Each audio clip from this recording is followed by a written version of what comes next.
Hello, everybody. Well, it looks like next up is labor markets. Well, let's see. We got it hidden there. There it is. Labor markets. Let's see what's in there. Ooh, for our fifth discussion, make sure to participate. Practically free points there. Anyway, the discussions are there just to make the course a little interactive, a little bit more fun. Lectures. Here we go.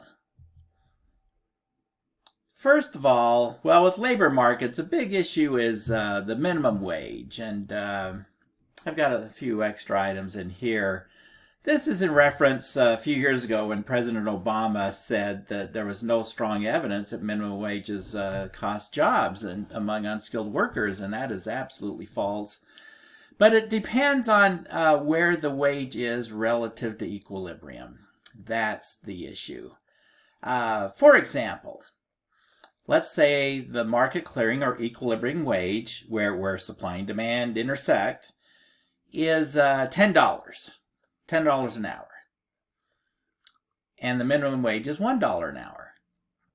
Well, that's what we call a non-binding minimum wage. It's as if it's not there, because market forces have placed it at 10.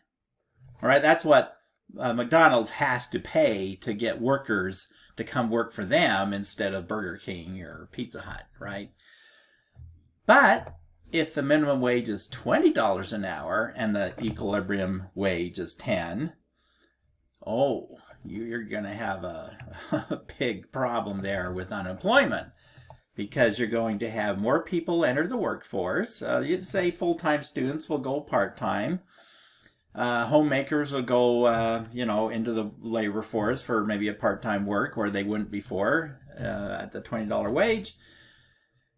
And you've got a surplus of labor. You've got a movement along that supply curve. And then along the demand curve, you've got what? A decrease in quantity demanded for labor. So you're going to have a fair amount of unemployment if the minimum wage is twice what the equilibrium wage is.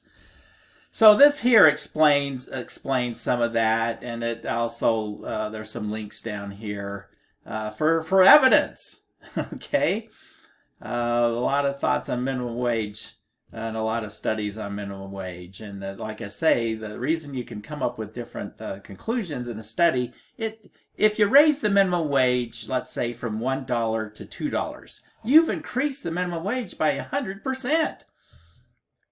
If the market clearing wage, equilibrium wage, is $10, of course that's not going to show any unemployment. It's not. So it all depends on where you're starting and where you're ending. But once you cross that equilibrium, oh yeah, it will cause unemployment. As the concern is with this next article. Well, actually, that's a video, a news story video. The proposed $15 minimum wage is a concern among many economists, because they believe that it will be above equilibrium, enough above equilibrium that it will cause some unemployment. And who are you going to lay off if you're a company? Let's suppose that a burger flipper, and I was a former burger flipper. Let's say a burger flipper produces $10 worth of burgers per hour. Well, you can afford to pay the burger flipper $10 an hour. But if it's mandated that you now pay $15 an hour, you can no longer afford to pay that burger flipper to flip burgers. Okay, they flip $10 worth of output of $10, and you're paying them $15. You can't do that. So that person's going to get laid off. What happens here is the least productive workers are the ones that lose their jobs. And a minimum wage really is a large part designed to help those least productive. So you get too carried away with the minimum wage. Those who it was meant to help are hurt the most. Okay, changing gears here. In the labor markets, how do you make more money? Well, you invest in yourself and you become more productive. You increase your knowledge, you increase your skills, and a lot of times that means going to college. So is it always a good investment to borrow? That's called financial leverage. You borrow low and you hopefully get a higher return. So, but it isn't necessarily prudent. It depends on what you're going to study. Okay, frankly, there are some majors that may be extremely interesting to study, but isn't going to add to your human capital in terms of a return on your investment.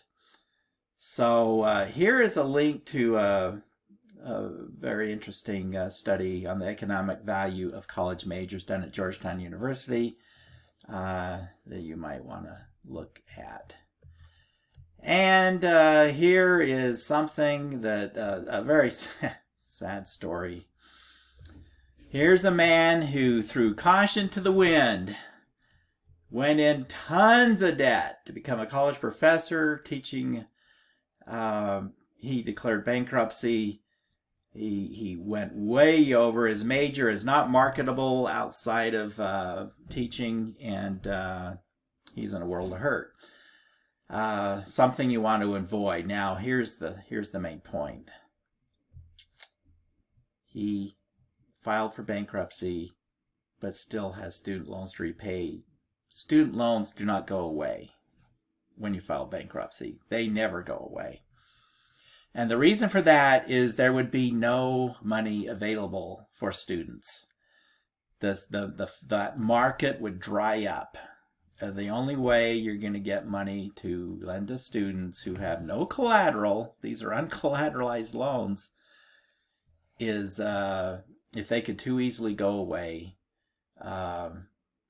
students would file. The fear is, okay, among investors, among the suppliers of money, you study back in the module on financial markets, the money would dry up. There wouldn't be a supply of funds. So those don't go away. So be careful. Be careful how much you borrow for your investment, and be careful about what your investment is. All college majors are not equal in the study, or in the return on your investment. And some are considered to be not very valuable at all, unfortunately. So watch out there. Okay, well, that's it for this module. Have a good module. See you on the next one. Bye-bye.